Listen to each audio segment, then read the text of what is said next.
Bonjour mes amis, nous sommes le 13 décembre 2023 et devinez sur cette vidéo ce qu'on va voir, ce qu'on va regarder, ce qu'on va étudier et dont on va parler. Eh bien oui, le Bitcoin, le BTC et encore le Bitcoin, on va mettre couche sur couche. Je plaisante, on a quelques petites news à voir comme le Bitcoin fait face à un défi crucial. On a la controverse des ordinals et la prise de position de Paul Océane de Jacques Dorsey. Et on va reparler du Salvador, ce cher pays qui a adopté le Bitcoin et qui fait parler de lui à longueur de temps. Ça, c'est assez cool. Hein. On a un BTC à 41 000 plutôt, hein, 41 128. J'anticipe un tout petit peu là, vous voyez. 41 128. Donc, écoutez, on a connu pire, on a connu mieux, on fait un petit retracement, c'est pas bien grave. On voit ça ensemble, justement, le but de cette vidéo, c'est que vous appreniez, alors si vous êtes trader, vous êtes les bienvenus, évidemment.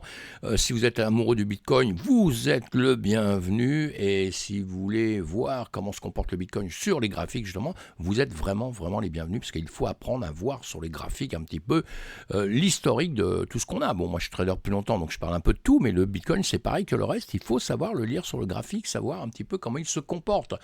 Pensez, sinon, allez, on avance dans les news un petit peu. Bitcoin.fr, ce site-là, très très bien. Si vous ne comprenez pas trop Bitcoin, si vous êtes débutant, si vous voulez apprendre beaucoup plus, eh bien, vous allez là et vous aurez plein de choses qui vont vous aider, évidemment. Il faut profiter justement du travail des autres. Il faut les en remercier. N'oubliez pas d'aller les liker. Beaucoup de news aussi qu'on vous donne dessus, des vidéos à lire, etc. Très très bien, ils font un super travail.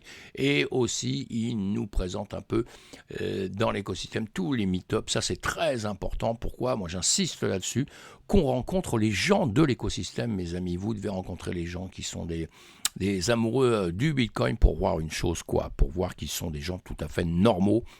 Et contrairement à des news qu'il y a eu, comme quoi c'était des psychopathes, comme quoi que ce sont des extrémistes, extrême droite, extrême gauche, je me souviens plus, mais enfin extrémistes, enfin des gens pas spécialement fréquentables, on va dire, des bandits, des voleurs, des tout ce qu'on veut au monde, on est traité de tous les noms. Et vous verrez justement en venant dans les meet-up, même si vous n'êtes pas encore dans la crypto-monnaie, eh bien vous verrez que ce sont des gens tout à fait normaux, et ça c'est important. Hein. C'est peut-être ceux qui écrivent qui sont pas spécialement normaux, ou des frustrés un petit peu du bulbe, peut-être, on ne sait pas. On ne sait pas tout ça, mais en tout cas, nous, on va avancer dans l'écosystème, on rencontre les gens, et croyez-moi, c'est très très sympa de pouvoir discuter en nous de tout ça. Il n'y a personne qui est là pour vous vendre un truc, hein, et on est là simplement pour voir un petit peu ce qui existe, et c'est bien. Forum Bitcoin aussi, pareil, hein. Allez-y, j'avais dit sur une autre vidéo que je vous mettrai le lien, et voilà, je vous mets le lien, toujours intéressant, moi j'adore ça, et là-dessus, vous avez beaucoup de news, même jusqu'à très très très longtemps, et peut-être vous allez pouvoir rencontrer un monsieur Satoshi Nakamoto, qui sait, on ne sait jamais. L'actualité, allez, l'actualité, on commence. Bitcoin fait face à un défi crucial. Oh, il fait face à des défis cruciaux depuis très très longtemps, c'est pas un problème. Mais là, on parle de halving, on va avoir l'approche de la prochaine division par deux de la récompense du Blood Bitcoin, ce qu'on appelle le halving day, prévu en avril 2024, pose un défi crucial pour la blockchain Bitcoin, notamment en ce qui concerne la sécurité du réseau et la rémunération et des mineurs. Là, vous avez un article, je vous mets les liens évidemment dans la vidéo et vous pouvez approfondir tout ce que vous voulez. Mais moi, je vous fais toujours par rapport aux articles, je vous fais Assurance, on vient chercher votre véhicule ah, d'accord, il lui arrive quoi, lui? Et donc, sur ces articles-là, évidemment, que je vous fais le compte-rendu, je fais petite analyse sur ce qu'ils ont dit et je vous dis ce que j'en pense aussi, évidemment, à longueur de temps, je ne pourrais jamais m'en empêcher. Et donc, actuellement fixé à 6,25 BTC par bloc, la récompense sera réduite à 3,125. Jusqu'à présent, tout va bien. Cette baisse de la rémunération peut diminuer l'incitation pour les mineurs à maintenir leurs opérations, réduisant potentiellement la puissance de calcul globale, le hash-rate du réseau. Ça est moins bien. Une baisse de hash-rate peut rendre le réseau plus vulnérable aux attaques et potentiellement le centraliser davantage, soulevant des préoccupations sur la sécurité à long terme. Évidemment, pour compenser la diminution des récompenses de blocs, Bitcoin pourrait devoir augmenter ses revenus issus des frais de transaction. Cela nécessite d'augmenter l'utilisation du réseau et l'engagement des utilisateurs. Des initiatives comme les Ordinals et le BRC20, rendues possibles par la mise à jour de Taproot, ont déjà contribué à des pics de revenus transactionnels. Cependant, l'utilisation de ces fonctionnalités reste irrégulière. Des solutions comme Botanix, intégrant la machine virtuelle d'Ethereum, EVM d'Ethereum, à Bitcoin, Bitcoin via la technologie Layer 2 et BitVM visant à introduire des contrats programmables sur la couche 1 de Bitcoin sont explorées. Ces innovations pourraient générer des revenus supplémentaires via des frais de transaction. Mais là, j'ai l'impression que parfois, on s'éloigne du Bitcoin à la base. Bon, enfin, passons. Application réelle et transactions cohérentes. La clé de la viabilité à long terme de Bitcoin pourrait résider dans le développement d'applications encourageant des transactions régulières sur le réseau. Encore une fois, il y a des gens qui ne sont pas d'accord et je peux comprendre tout ça. Si la valeur du BTC continue de grimper significativement, cela pourrait contrebalancer la réduction des récompenses de blocs, évidemment, comme cela a été le cas lors des cycles précédents. Un petit résumé de ça, la prochaine réduction de moitié des récompenses de blocs Bitcoin représente un tournant crucial pour la blockchain. Les stratégies pour maintenir la sécurité et la rentabilité du réseau influent l'augmentation des frais de transaction et l'innovation technologique, tout en espérant une hausse continue de la valeur du BTC. Évidemment qu'on attend que ça monte et on va suivre tout ça de frais. Non, vous voyez, tout de suite, c'est lapsus révélateur. Je pense tout de suite aux frais, ils vont augmenter, etc. Non. Allez, on va tout de suite suivre les augmentations du BTC, évidemment. Et entre-temps, s'il y a des petites baisses, on ne va pas en mourir. Allez, CoinTribune nous dit Bitcoin est le drame des ordinales. On reste à peu près dans le même sujet, évidemment. Quelque chose près. Le blockchain Bitcoin est confronté à une controverse majeure en raison de l'adoption des ordinales. Une technologie controversée qui insère des données, souvent sous forme de NFT, directement dans les Satoshi, les plus petites unités du Bitcoin. Cette pratique a été critiquée pour son impact potentiel sur la performance de la sécurité du réseau. Et je le pense aussi, moi. Les ordinals sont un protocole pour inscrire des données sur des satoshi individuels de Bitcoin, permettant l'émission de NFT et d'autres tokens alternatifs sur le réseau. Les inscriptions ordinales développées par Casey Rodarmor exploite une vulnérabilité dans Bitcoin Core pour insérer des données volumineuses, comme des images JPEG directes dans la blockchain. Cela a conduit à une augmentation substantielle des frais de transaction et à un ralentissement des temps de règlement du réseau pendant la période de forte activité. Ocean, un pool de minage Bitcoin lancé par Jack Dorsey et Luc Dashre, a pris une position controversée en excluant les transactions d'ordinal de ces blocs minés. Le CTO d'Ocean et le développeur principal de Bitcoin, Luc, je le prononce mal, c'est Dashre, D-A-S-H-J-R, soutient que les ordinals exploitent une vulnérabilité dans Bitcoin Core. Il affirme que cette pratique pourrait être considérée comme un spam sur la blockchain. Vous voyez que tout le monde n'est pas d'accord là-dessus.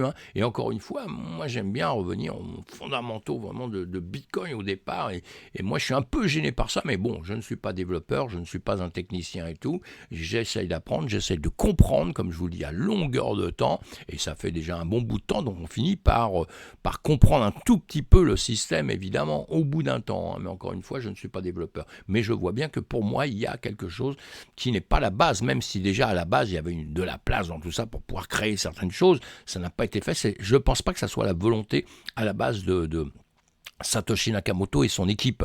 Une preuve de tout ça, c'est que justement, il y a des gens qui se sont séparés, comme Vitaly Buterin qui est parti faire l'Ethereum, créer l'Ethereum, et justement parce que c'était totalement différent de Bitcoin, et les deux sont bien quelque part complémentaires.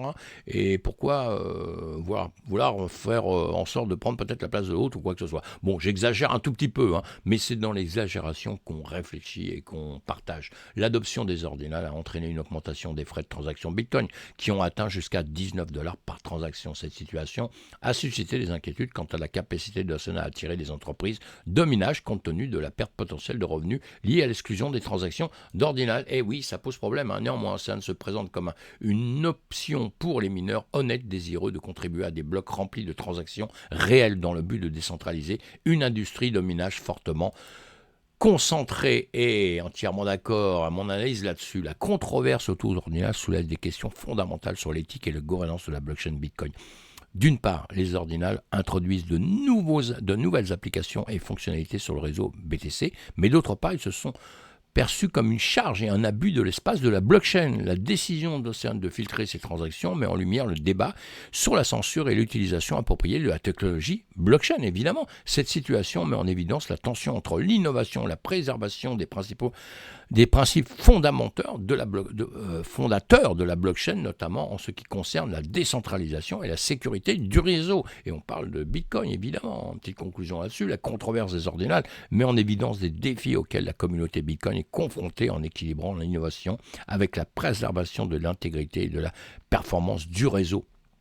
Alors, attendez, il faut que je bouge. Voilà. Alors que la technologie évolue, les décisions difficiles doivent être prises pour maintenir l'équilibre entre ouverture aux nouvelles technologies et la protection contre les abus potentiels. Évidemment, hein, vous savez, quand on laisse faire, vous prendre le doigt, on vous prend le bras après. Hein, donc, il y a des méfiances à avoir et attention.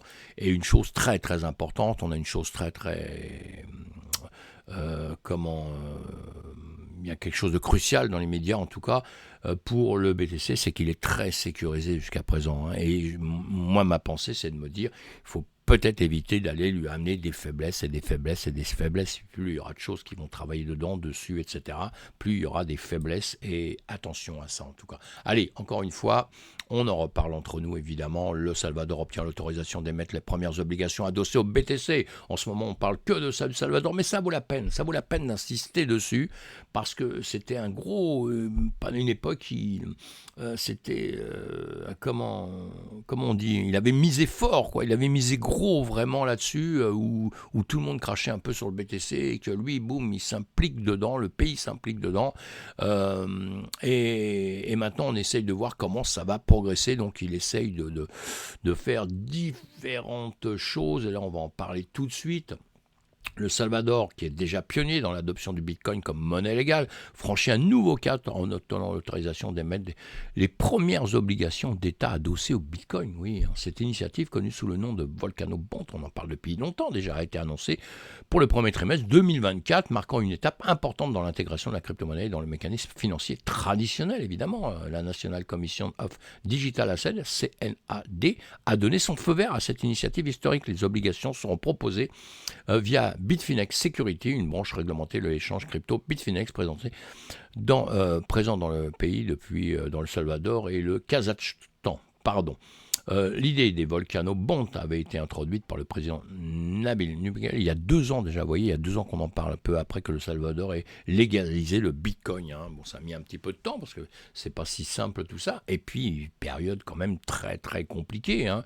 Alors voilà, le Salvador prévoit de lever au moins $1 milliard avec ses obligations, ce qui représenterait environ 4% de son PIB. Hein. Voilà, calculé à la date de novembre 2022. L'objectif principal est de renforcer les réserves de Bitcoin du pays, qui s'élève actuellement à environ 2770 Bitcoin, hein, équivalent à 115,6 millions de dollars pour l'instant, hein, parce qu'évidemment que ça bouge, que ça va augmenter. En tout cas, on suivra ça par la suite, évidemment. Allez, on va voir sur les graphiques tout de suite un peu ce qui se passe. En semaine, toujours regarder en semaine, savoir un petit peu, comme ça vous connaissez bien ce qui s'est passé. C'est descendu, c'est remonté. Nous sommes ici sur la droite, vous le voyez bien, je vous l'entoure. Alors, grosse mèche, hein, là. On avait des bougies qui montent. Bon, là, hop, un petit stop quand même. Une bougie qui est en train de ravaler l'autre, là, qui n'est pas terminé puisque c'est en semaine. Donc après, on coupe tout le temps ça, on va voir ça en journée. Et voilà, en journée, ce qui se passe est un peu plus précis. Et on le revoit un tout petit peu plus loin. Sinon, si on compare au gold, le gold en heure, là, bon, il descendait, puis là, une petite remontée en 4-5 heures. C'est une puissance 500 qui se comporte pas trop mal. Moi, j'aime bien toujours comparer tout ça. Le Nasdaq, hein, tout ça se comporte bien en règle générale. Hein, S&P 500, Nasdaq, on a vu. Hein, et là, le pétrole est en train de remonter un petit peu, alors qu'il chutait depuis quelques temps. Il rechutait un petit peu. Il est en train de faire une petite remontée là. Mais bon. Et puis notre BTC, hein, on le voit, il est en train de travailler toujours sur une zone. On voit bien que là, actuellement, hein, un plus haut, un plus bas. Il travaille entre tout ça. On revoit ça un tout petit peu plus loin. Pas là-dessus, on s'en fout. On va le voir ici. Alors, on n'oublie pas qu'on a créé un gap il y a peu de temps ici. Attention, hein, on reviendra sûrement à un moment donné le récupérer puisqu'on est prévu de remonter. Sauf, voilà, si d'un seul coup, peut-être des news qui nous conviendraient moins bien. Et là, on n'oublie pas qu'on a un gap aussi. Je voulais bien l'entourer ici. Et vous voyez, on vient sur cette zone travailler. On vient travailler sur cette zone-là. Il y a eu un bond à l'ouverture ici. On est sur le CME ici. Et ça avait bien progressé. Ça revient retravailler là. Alors attention, ça pourrait très très bien venir le récupérer, comme je vous l'ai dit déjà quand on était ici. Je vous l'ai tracé et tout. Je vous ai dit attention. Non, je vous l'ai tracé tout de suite dès qu'il a commencé ici et je vous ai dit à un moment donné, ça peut très bien revenir dessus. En plus, on voit bien qu'ici, on a un trou là, d'accord. Donc, attention à ce niveau. Un niveau, bon voilà, on le voit ici, ici on a des niveaux de volume, on a eu des gros volumes qui nous ont fait rechuter, après avoir eu dans l'autre sens des gros volumes qui nous ont fait monter, évidemment. Sinon, ici, oui, sur la vidéo, allez toujours voir les vidéos que je vous fais avant, puisque je vous explique certains tracés, tout ça, et comme ça, à vrai, on voit ce qu'on a dit avant. Je vous ai mis des points d'interrogation ici, on les revoit tout de suite ici. Allez voir sur ma vidéo ce que je vous disais, mais je vous disais qu'à un moment donné, je les ai dessinés il y a un bon bout de temps, et je vous disais qu'attention, ici, on verra bien ce qui va se passer, et effectivement, vous voyez, on travaille sur cette zone, on a du mal à revenir casser en dessous, donc c'était quelque chose prévu par moi déjà depuis pas mal de temps, pour des raisons bien précises que je vous ai données, entre autres, le gap et tout ça. Et ici, bien vous voyez, le marché est en train de travailler en heure. Qu'est-ce qu'il va faire? Est-ce qu'il va venir plus bas? Là, il est remonté un petit peu. Là, on est en train de descendre, vous le voyez. Il y a besoin de rien pour voir ça, évidemment. On n'a pas besoin d'indicateur ni quoi que ce soit pour voir qu'on est en train de descendre. Mais ici, on a fait plus haut que celui-ci. En revanche, les corps de bougie sont au-dessus. Ici, on vient quand même chercher méché en dessous celle-ci, donc maintenant on va voir ce qui va se passer. Ici, on pourrait très bien se tracer ça gentiment aussi, on part d'ici, bon là on a fait ça en harmonie, on va repartir de ces mouvements ici, vous voyez, et on peut se faire ça, on redépasse un peu, on redépasse un petit peu, je vais le mettre là, allez, on redépasse un tout petit peu, mais vous voyez, on va rechercher, donc on va avoir un point sensible ici, un point sensible évidemment sur ces niveaux ici. Là, je vous le mets en 2 secondes comme ça. Vous savez que j'aime bien vous dessiner des petites choses comme ça. C'est pour vous donner des petits points de repère. Vous voyez, on a des niveaux ici qui vont être des petits points de repère où, voilà, ici, une bougie qui s'était posé des questions, on est remonté, on est revenu. On a ce niveau-là où, boum, on est ravalé pour repartir. Et là, on vient rechercher encore ces niveaux ici. Donc maintenant, là, il va falloir que ça vienne ici, que ça repasse ce niveau-là pour revenir rechercher un peu plus bas, si ça doit le faire, évidemment. Et si on doit le faire, non, c'est pas ça que je voulais aller voir. C'était ça, dans les médias en 4 heures de temps. On est en train, on voit bien, on le voit, ce qu'on voit là-bas, on le voit ici aussi, on les baisse légèrement. Ici, on est en train de se reposer quelques questions avec les volumes. Et voilà, en 12 heures de temps, hop là, je vous les remets comme ça rapidement. 12 heures de temps, on voit bien qu'on est en train de redescendre gentiment dans l'ensemble, ou dans les deltas, on a plus de vendeurs que d'acheteurs. Donc ici, on va repartir, voilà, donc sur la vidéo, pareil, que vous retournez voir, vous voyez ce que je vous ai mis ici, mais vous voyez aussi ce que je vous ai fait ici, on s'est arrêté ici, et là, je vous donnais justement sur cette ligne où on s'était arrêté, je vous disais qu'on aura des niveaux à respecter. Eh bien, ces niveaux à respecter, ils sont faciles à voir là, hop là, je les agrandis comme ça tout de suite. Ces niveaux à respecter, c'est ce que je vous avais mis là, effectivement. Et qu'est-ce qu'on voit? Eh bien, parce que nous sommes bien d'accord qu'on a toujours 3 positions, soit on va tout droit, soit on monte, soit on descend. On est bien d'accord avec ça. C'est comme j'entends souvent, de toute façon, moi je tire un peu à pile ou face. Si je me dis je dois aller vers le haut, non, je vais aller vers le bas, parce que comme ça, c'est les meilleures façons pour perdre au monde en trading, parce que le trading, c'est pas un jeu, ça s'apprend, ça se comprend, et comme je vous le dis, et j'aime le dire, et après, vous gagnez. Ici, donc, on a travaillé comme ceci, à partir de ce niveau-là. Voilà, je vous disais, on vient là. Qu'est-ce qu'on a fait? On est venu ici. Je vous avais dit, en vous expliquant que venir ici pour trader, ça n'avait aucun intérêt parce qu'on était vraiment tout proche. Donc ici, on pouvait venir et risquer de repartir. Pourquoi je disais ça? Parce qu'on est dans une tendance baissière pour moi. Là, en quelques heures, attention, quand je dis ça, ça ne veut pas dire que c'est à vie. Mais là, on est en tendance baissière. Donc venir ici, ça n'a aucun intérêt puisqu'on risquait d'être repoussé. En revanche, on pouvait trader d'ici à ici. Allez voir, vous verrez, d'ici à ici, puisqu'on avait un 4%, il y a de quoi trader, et on risquait de casser par ici, et si on cassait, voilà, ça pourrait devenir plus intéressant. Et je vous ai mis ce niveau en dessous, c'était ce niveau que vous voyez ici, donc, hein, qui était le bout de cette bougie, qui devait être un niveau aussi pareil, intéressant. Et qu'est-ce qu'on voit? Eh bien, on est venu ici le travailler, vous voyez, on est venu le percer, le mécher, hein, donc, hein, en quelques minutes. On peut le mettre, si on met en 15 minutes, vous allez le voir mieux. On revient comme ceci. Je vais vous enlever ça pour... on va le remettre après, hein, d'accord? Voilà, pour que ça soit plus clair pour vous. Hein. On voit bien qu'ici, cette mèche-là, vous voyez, on vient ici, on vient travailler dessus. On ne sait pas trop si on va aller plus loin, justement. C'est pour ça que je vous mets ça en vous disant, attention, niveau très important, parce que si on arrive à le casser, hein, et quand je dis casser, c'est toujours... J'insiste tout le temps, c'est casser et le confirmer que ça soit cassé. Parce que vous voyez, là, vous avez la preuve totale que voilà, ça casse. Donc, c'est pas parce que juste ça vient ici et que ça perce que ça y est, c'est parti pour le sud et ça remontera plus jamais. Non, pas du tout. On a cette preuve-là, justement, que là, ça repart.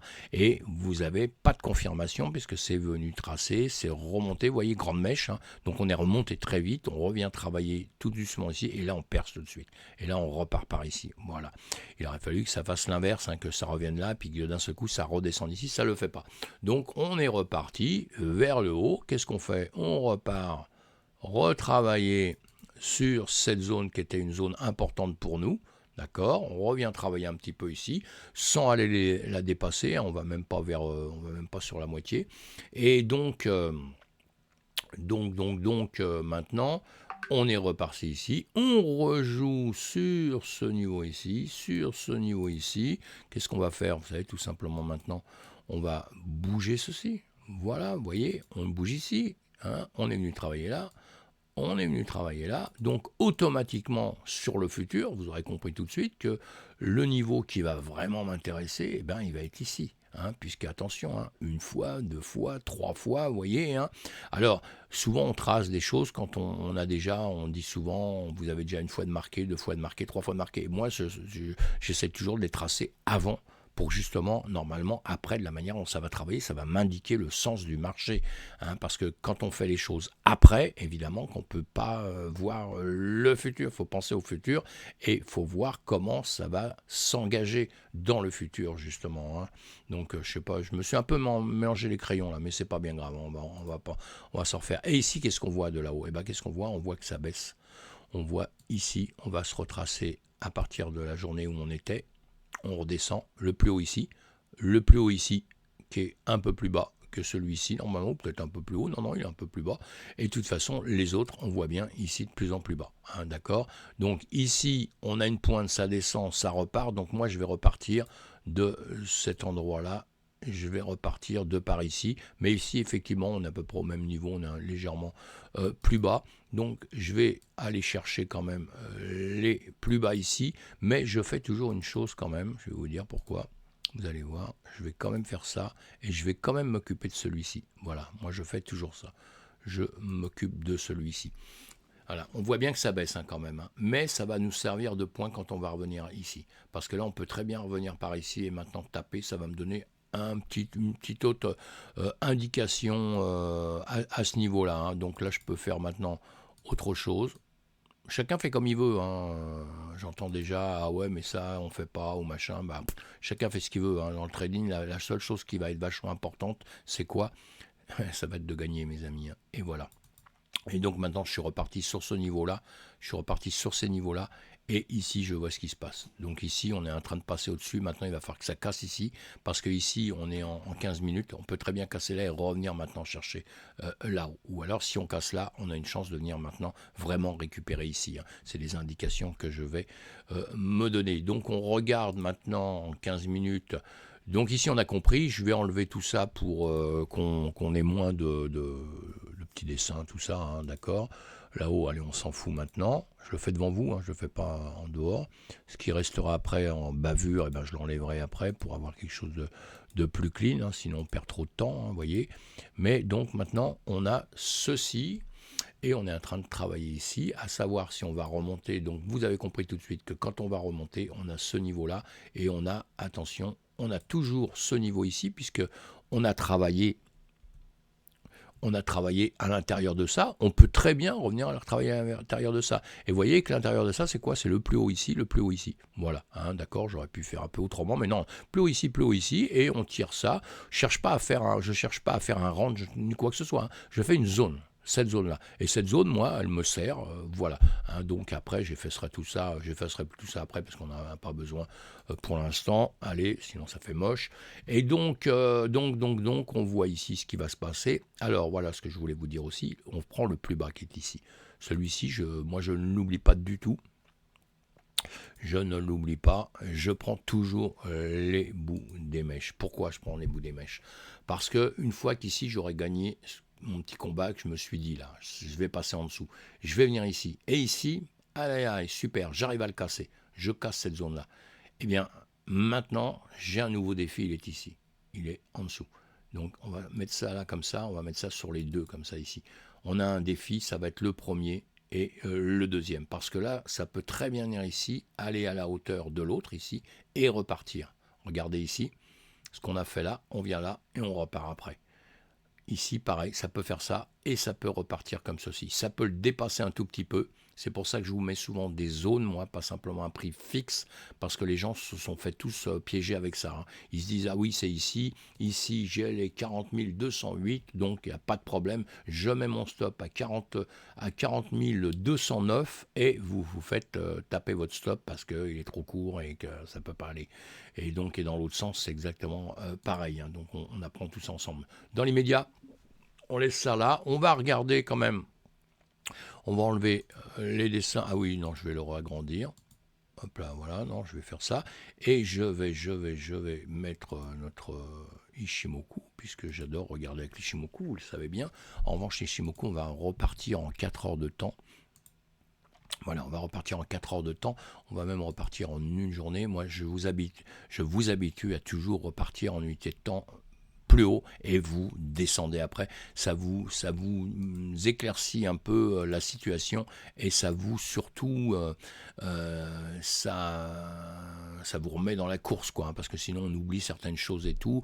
On ne doit pas oublier que quoi, qu'est-ce qu'il fait ici? Il est en train de monter, mais attention, d'un seul coup, on a quand même cette grande mèche en week-end là, hein, d'accord, en semaine, pas en week-end, en semaine, en semaine, donc qui est en train de, je dis toujours week-end, hein, j'aime trop les week-ends moi, et donc qui redescend. Hein. Donc voilà, on l'a regardé en semaine, maintenant on le regarde en journée. En journée, on voit bien, on a fait des journées à plat, on a bien cassé pour venir récupérer en dessous. En cassant, on est venu dans la Tenkan, dans la Kijun, et depuis la Tenkan, la Kijun, on reste dedans. Tenkan Kijun, en journée, on est en train de travailler dedans. Donc en hésitation, on le voyait déjà avec les bougies ici, l'une à côté de l'autre comme ça, on ne sait pas trop ce qui va se passer, il faut que ça redépasse le plus bas ici, et il faut que ça redépasse la Tenkan, le niveau de la bougie, hein, la mèche de cette grande bougie ici rouge, il faut que ça vienne dépasser en dessous, comme je vous ai dit tout à l'heure, pour qu'il se passe quelque chose. Regardez, voilà, on le voit maintenant. Vous pouvez lier les deux, hein, voyez, hein, il faut que ça dépasse ce niveau que je vous ai dit. C'est pour ça que je vous dis, vous pouvez tout tracer simplement si vous savez faire simplement avec votre bougie, avec vos bougies, vos lignes que vous tracez, vous pouvez avancer comme ça et trader comme ça, parce que ça, c'est ça qu'il faut apprendre à faire en premier avant d'aller chercher tous les indicateurs possibles et inimaginables sur lesquels vous pouvez vous tromper et ne pas bien interpréter. En tout cas, voilà, on va continuer comme ça maintenant. On a vu ça. Et donc, en semaine, en journée, la lagging span qui est en train de redescendre, c'est normal, hein, puisqu'on voit que les bougies ici sont en train de travailler, hein, puisque ça c'est la même chose que ça, en 26 temps en arrière, et c'est sans les mèches. Vous voyez, ici, c'est le corps. Hein, c'est le corps, vous n'avez pas la mèche, si vous avez la mèche, elle serait jusqu'ici. Voilà. Donc ça, vous avez compris, de toute façon, vous le savez, normalement. Et là, on va se mettre en 4 heures de temps. 4 heures de temps. Oui, non, je vais retourner sur quelque chose en une semaine. Je perds un peu de temps, mais je pense que c'est indispensable pour les gens qui doivent comprendre. Voilà, en semaine, on a bien compris que ça rebaisse, hein, ça aussi, hein, pareil, puisque c'est la même chose que ça. On est encore loin de Tenkan Kijun ici, hein, on a de la marge, hein. On est au-dessus du nuage, tout ça, et on a un nuage qui est plutôt en train de monter. Donc ça, c'est bon signe. On a la SSB ici, qui est redevenue à plat, celle-ci qui s'est remise légèrement à plat, on a bien compris, c'est normal, tout à fait, mais on est largement au-dessus, donc on est confortable, hein, c'est ça que je voulais revenir et vous dire. Maintenant, en journée, on est un peu moins confortable parce que on est entre Tenkan qui joue, on est en train de réfléchir, la Ginspan qui redescend, mais on se retrouve encore avec un nuage qui est quand même en train de grimper. On va tout de suite partir en 4 heures de temps. En 4 heures de temps, en revanche, on est en train de recasser sous le nuage, de redescendre. Hein. Donc dans l'immédiat là, en 4 heures de temps, c'est très important, les 4 heures, on redescend. On a quand même la Tenkan, la Ginspan qui a cassé la Tenkan Nakijun, hein, qui a perforé les prix Tenkan Kijun, qui est là, maintenant, qui vient de se confronter au nuage, d'accord? Mais on n'est pas encore dans le nuage, hein. Et on a ici, ce nuage qui a justement fait une petite croisette ici. On a la SSA qui est retombée sous la SSB. Et là, on est sous la Tenkan et sous le nuage. Sous le Tenkan, sous le nuage. Ça fait plusieurs fois qu'on perce, qu'on revient dedans, hein, comme on a vu tout à l'heure là. Et on revient ici. Et on est en train de se heurter à ceci. Donc on va le voir en 1 heure de temps. En 1 heure de temps, on a compris tout de suite qu'on était sous le nuage. Alors la Ginspan, elle a percé le nuage, la Tenkan, la Kijun, elle est en dessous de tout. Elle vient se confronter un peu ici, mais elle est en dessous de tout, évidemment. On a un nuage quand même qui descend, là, qui se refait un petit plat ici, mais qui est en train de redescendre. On est Tenkan Kijun. Donc en 1 heure de temps, pareil, on est en train de nouveau de réfléchir en 1 heure, savoir si on va aller plus bas ou pas plus bas. Donc si on le regarde en 30 minutes, on se retrouve évidemment sous le nuage, pareil, même condition. Et ici, on est entre Tenkan Kijun. Mais on a la Tenkan qui est repassée sur la Kijun, légèrement en train de remonter ici.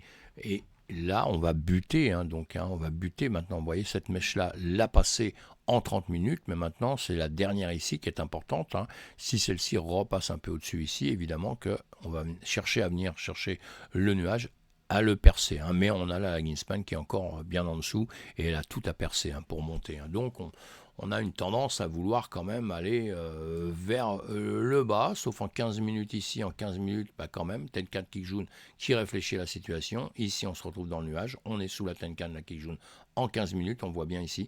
Hein, il a fallu que ça passe au-dessus et c'est légèrement en train de repasser en dessous, mais on est dans le nuage encore une fois. Hein, et on le regarde après en 5 minutes. En 5 minutes, ça nous dit quoi? Ça nous dit qu'on est aussi en train de descendre, mais attention, ici on n'a encore pas passé, donc on peut faire demi-tour. Vous voyez que la situation où on est, tout de suite, on peut faire un demi-tour et remonter. Hein. Mais moi j'aurais tendance à dire quand même qu'on a une faiblesse quand même pour aller vers le bas. Hein. Vous commencez à le comprendre. Hein. Il faut réussir à voir tout ça sous des unités de temps différentes et on l'apprend ensemble évidemment pour pouvoir comprendre les mouvements et savoir où tout ça, ça va, hein, d'accord ?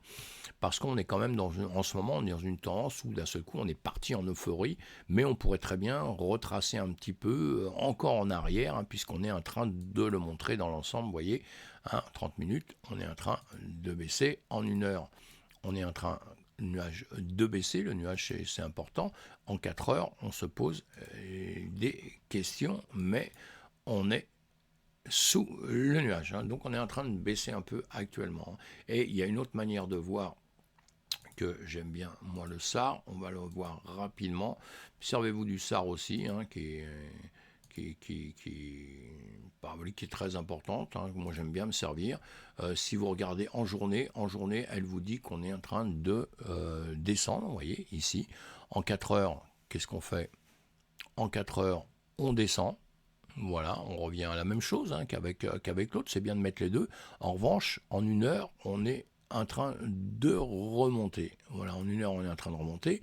En 30 minutes, on est en train de remonter, c'est-à-dire que là, il y a un petit laps de temps, il faudrait 2-3 bougies pour venir casser ça et autre chose. Et en 15 minutes, on est en train de descendre. Vous voyez qu'on est à un moment qui est un peu crucial, hein. C'est pour ça que je vous fais voir ça un petit peu, hein. On est en train de descendre en 5 minutes, en 15 minutes, en 30 minutes, on est en train de monter. En 1 heure de temps, on était donc en train de monter. Et en 4 heures de temps, on est en train de descendre. Voilà, pour aujourd'hui. Simplement sur ces choses-là, ça vous donne la tendance qu'on a une tendance à vouloir aller piquer un peu du nez. À un moment donné, on est dans la réflexion. Hein, on est dans la réflexion, mais on risque de descendre encore un petit peu. Et voilà, et vous pouvez lier tout ça, évidemment, en 4 heures de temps. Et on en revient toujours à la même chose. Les niveaux que je vous ai dessinés ici, très important, donc voir ce qu'ils vont tout simplement faire. Et encore une fois, cette bougie ici doit casser ici avant quoi que ce soit, sinon elle peut rebondir ici et repartir vers le haut. Donc ça c'est, voilà, demain on va se mettre à ce niveau-là. Donc ici, soit ça rebondit ici et ça repart ici, hein, ça peut faire ça. Après, ça peut faire ceci, ça peut revenir ici, on ne sait pas hein, tout ça. Hein. Ou alors, ça va casser ici, voilà, redescendre là, et redescendre un petit peu ici. Bon, ce serait 40 000 après, hein, donc on va prendre à des zones ici qui sont un peu moins drôles. Si on dépasse les 40 000, ce niveau-là est important, hein, ce niveau ici est important. Hein, donc voilà, donc on verra. Comme je vous dis tout le temps, on n'est pas Madame Irma, on fait avec le temps. Si vous faites du très long terme, vous vous en foutez. Si vous tradez dans les heures à venir, eh bien, vous attendez. Moi, j'attends de ce qui se passe ici. Voilà. Hein, si vous n'êtes pas un champion du monde encore, et personne n'est champion du monde vraiment, ou souvent quand on est champion du monde, on perd son titre très vite. Donc ça, c'est un gros problème. Hein, donc on se croyait champion du monde et d'un seul coup, c'est quelqu'un d'autre. C'est comme ça. Mais donc moi, j'attendrai ce qui se passe ici pour voir et prendre une décision, soit ici ou ici, si ça repart. Si ça repart ici, attention, décision ici. Maintenant, pour ceux qui font du scalping comme moi, qui tradent en quelques minutes, c'est un peu différent, hein, mais bon, là, c'est un peu plus complexe à vous le dire en quelques temps, parce que c'est sur des temps beaucoup, beaucoup plus restreints, et c'est quand même très, très risqué pour les gens qui ne connaissent pas, donc ça, je ne conseille pas de faire sans prendre des cours, sans le faire vraiment sérieusement. Allez, merci mes amis, à bientôt. On se retrouve sur une autre vidéo le plus tôt possible. Pensez à vous abonner en tout cas, et merci de m'écouter. À bientôt, bye bye, ciao. Et vous pouvez poser des questions, hein, je réponds toujours aux questions. Bye bye.